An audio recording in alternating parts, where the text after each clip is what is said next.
सभी दोस्तों का मेरे नए ब्लॉग में स्वागत है। Very welcome to my new blog. और आई होप आपको मेरे पीछे का सामान दिख रहा होगा। दिवाली की सफाइयाँ चल रही हैं। दिवाली का त्यौहार बस 2-3 दिन दूर है। हमारे धर्म में दिवाली के त्यौहार को बहुत बहुत ज़्यादा महत्व मिलता है और मेरे सभी दोस्त और जो मेरे व्यूअर्स हैं वो देख रहे होंगे इस बात को, उन्हें वो भी जानते हैं जो कि दिवाली का हमारे धर्म में क्या स्थान है।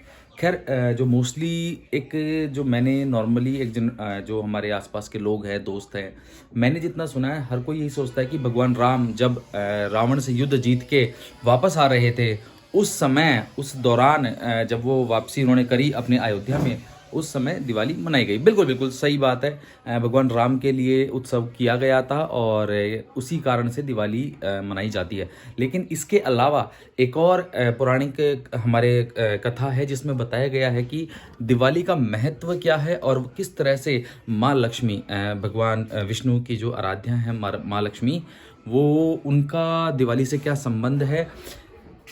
इस कथा में मैं आपको थोड़ा सा पीछे लेके जाता हूँ। हुआ क्या था कि जो देव थे वो कमज़ोर होने लग गए थे। अब वो जब कमज़ोर हो रहे थे तो उन्होंने भगवान विष्णु के पास गए, बोला कि हम कमज़ोर हो रहे हैं, कृपया करके हमारी सहायता करें। हम कैसे असुरों से ज़्यादा ताकतवर हो, असुरों की शक्ति बढ़ती जा रही है। तो भगवान विष्णु ने उन्हें सलाह दी समुद्र मंथन की। समुद्र मंथन का मतलब है कि समुद्र जो कि हमारे देखो हमारा शरीर 75% वाटर से बना है, ये बात सबको पता है, साइंस सबने पढ़ी हुई है। 75% पानी, इसका मतलब है हमारे जीवन का अधिकतर हिस्सा पानी की देन है। हमारे शरीर के अंदर भी इतना ही पानी है, हमारे जीवन में पानी की ज़रूरत भी उतनी ही है। और इसी कारण से पानी के मंथन से जो हमें चीज़ें प्राप्त होंगी वो इस दुनिया की क्या कहते हैं, जो मनुष्य जाति है, जो देव हैं, जो गंधर्व हैं, जो असुर हैं, उनके लिए वो आवश्यक। समुद्र मंथन के दौरान जो सबसे पहली चीज़ निकली थी वो था विष, हलाहल विष, दुनिया का सबसे जहरीला विष जिसे कहा गया। एशी क्या हुआ? उस विष को धारण करने के लिए कोई नहीं आया, तब आए हमारे महादेव। उन्होंने इस विष को अपने गले में धारण किया और इसी कारण से हम हमारे भोलेनाथ को जानते हैं नीलकंठ के नाम से। जब समुद्र मंथन हो रहा था, चूंकि भगवान और असुर, जो देव और असुर थे, वो दोनों ही समुद्र मंथन में लगे हुए थे कि जो उसमें से अमृत निकलेगा वो हमें मिलेगा।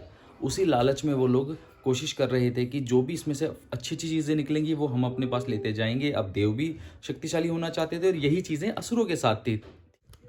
वैसे जो समुद्र मंथन है, समुद्र मंथन में माना जाता है करीबन हमारे पास 14 रत्न हम जो देवों और असुरों की जो वो समुद्र मंथन था उसमें निकले थे। अब उन 14 रत्नों में जो मैंने आपको पहले ही बता चुका हूँ कि एक था उनमें विष, जहर, जो हमारे भगवान भोलेनाथ ने अपने गले में धारण कर लिया था। और जो विष है, जो हमें संदेश देता है, जो सिखाना चाहता है, वो ये है कि जब भी आप अपने मन को मथते हो, मंथन करते हो, तो जब सबसे पहली चीज़ निकलती है वो कौन सी निकलती है? आपके मन के बुरे विचार। इसीलिए मंथन ज़रूरी है, आपका समय देना ज़रूरी है खुद को। मैं अपने पहले भी व्लॉग्स में कई बार ये बात बोल चुका हूँ। हम सभी रत्नों के ऊपर बात नहीं करेंगे, लेकिन जो इम्पॉर्टेंट रत्न है मैं ज़रूर वो बताना चाहूँगा, ताकि आपको पता चले कि दिवाली जो हम लोग मनाते हैं उसमें इन रत्नों का क्या महत्व है और किस लिए, क्या जो हमें शिक्षाएं देती हैं वो शिक्षाएं भी आपको पता होनी चाहिए। खैर जो दूसरे नंबर पे कामधेनु गाय निकली थी, तीसरे नंबर पे निकली थी आप लोगों का उच्चश्रेवा नामक घोड़ा। खैर ये जो घोड़ा है ये असुरों के पास गया था, मैं बता दूं आप लोगों को, इतना तेज दौड़ता था ये। क्या ही आपके मन की गति को बताता है। जिसका मन रुका हुआ नहीं है, जो आपके मन को कंट्रोल नहीं कर पाता, उसका मन हमेशा 90% टाइम गलत डायरेक्शन में जाता है। जो अपने मन को नहीं समझा पाता, जो नहीं कंट्रोल कर पाता, उसका मन हमेशा भागता रहेगा, वो कभी एक जगह नहीं टिक पाएगा। खैर ये कमी हम में भी है, सब में है। इस कमी को ही सीखना, यही तो हमारे पौराणिक ग्रंथ हमें बताते हैं कि इन्हीं कमियों को जीतना ही आपकी दिवाली है। और ये इसी दिवाली के त्यौहार में आपका ये तीसरा रत्न था। चौथे नंबर पे था वो था आपका ऐरावत हाथी, बहुत सफ़ेद, बहुत सुंदर, जो कि देवताओं के पास गया था। ऐरावत हाथी बताता है कि जब आपके मन रुक जाता है, कहीं पे एक जगह स्टैंड ले लेता है तो बिल्कुल शुद्ध हो जाता है। विचार अच्छे रहेंगे तो आपका मन भी शुद्ध रहेगा। पांचवें नंबर पे आई थी वो थी कौस्तुभ मणि। कौस्तुभ मणि आपकी धर्म का प्रतीक है। इसे भगवान विष्णु ने अपने हृदय में क्या कहते हैं, संभाल के रखा था, उसे अपने हृदय पे धारण किया था। और ये हमें बताती है कि किस तरह से भक्ति करके आप भगवान को भी पा सकते हैं, उनके दिल में अपना स्थान बना सकते हैं। स्थान पे था वो था कल्प वृक्ष। कल्प वृक्ष जो सभी इच्छाओं को पूर्ण करने वाला है, जो कि क्या कहते हैं वो आपका माना जाता है कि स्वर्ग में है। जो सातवां रत्न था वो थी रंभा। अप्सरा थी, सुंदर थी। और बताया जाता है कि जो सुंदरता होती है, जो आपके मन का लालच होता है, जो लोभ होता है, जो वासना होती है, वो आपको हमेशा गलत डायरेक्शन में लेके जाती है। 8वें नंबर पे माँ लक्ष्मी आई थी। माँ लक्ष्मी जो भगवान विष्णु जी की पत्नी है, जो हम जैसा कि हम जानते हैं एक ही हैं भगवान विष्णु और माँ लक्ष्मी। और जो 9वें नंबर पर थी, 9वें नंबर पे थी माँ वारुणी, वारुणी देवी। वारुणी देवी जिनको माना जाता है मदिरा। मदिरा खैर उस समय जो मदिरा जिसे आप लोग जानते हो, वो एक प्रकार से नशा होती है जो आपके मन को विचलित कर देती है, जिसे हम लोकल भाषा में मतलब नशा कह देते हैं। तो उससे भी थोड़ा सा आप लोगों को दूर होना चाहिए। 10वें नंबर पे निकला था चंद्रमा, जो कि शांति का और शीतलता का प्रतीक है। और आपके जो 11वां नंबर है वो था परिजात वृक्ष। परिजात वृक्ष माना जाता है जिसको छूने से आपकी थकान मिट जाती है और मन में शीतलता आ जाती है।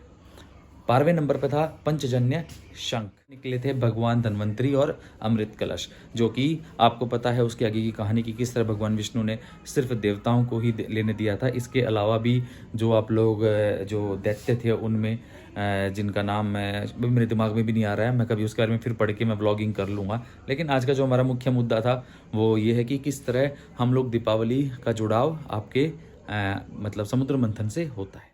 आओ पापा की गोदी में आओ। ईशी बोली कि मुझे भी पापा के ब्लॉग का हिस्सा बनना है ना ईशी, है ना। अब क्या हुआ, जब असुरों और जो आपके देव थे उन दोनों में इसी बात की बहस चल रही थी कि हम में से किसे आगे जाना है और किसे इसका क्या था आपका लो इसे एक बार फ्री कर देते हैं। अब असुरों और देवों में बहस चल रही थी कि हम में से किसे, क्या हुआ। अच्छा आपको भी ब्लॉग में आना है। हाँ। अच्छा आपको भी ब्लॉगिंग करनी है। हाँ। अच्छा बोलो हेलो मैं हूँ ईशी। हेलो मैं ईशी हूँ। अभी मैं हूँ ईशी। अभी है अभी के भी हमने कोई भी है। देखिए जब आपके घर में बच्चे हैं ना तो वो आपके व्लॉग में भी आएंगे और वो अपनी ही स्क्रिप्ट चलाएंगे। बिल्कुल। देवों और असुरों में इस चीज का घमासान हो रहा था। अच्छा पापा को भी बोलने दो। देवों और असुरों में इस बात का घमासान हो रहा था कि अंत में जो अमृत आएगा उसका सेवन कौन करेगा। अमृत से पहले लोटस मतलब कमल के फूल पे माँ लक्ष्मी बाहर आई और उनको देखने के बाद उन्होंने जैसे ही भगवान विष्णु को देखा उन्हें अपना क्या कहते हैं पति चुना, उनके गले में वरमाला डाली। उनके उस जन्म के कारण भी आप सबको बता दो दिवाली मनाई जाती है। सभी उस समय दीप जलाए गए और मिठाइयाँ बांटी गई। ये भी खुशियों का एक कारण है। मुझे पता है आप लोगों को शायद नहीं पता होगा, समुद्र मंथन की कथा सबने सुनी थी लेकिन कोई नहीं जानता था कि समुद्र मंथन से दिवाली का भी कोई जुड़ाव है या कोई कनेक्शन।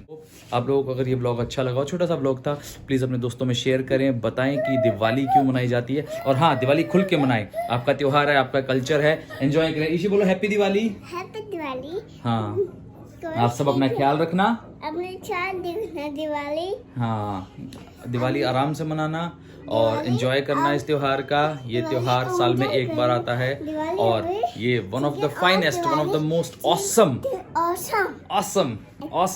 त्योहार है हमारा।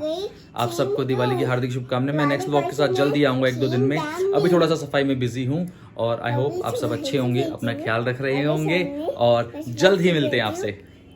बाय कर दो। बाय। फिर मिलेंगे। अब आओ।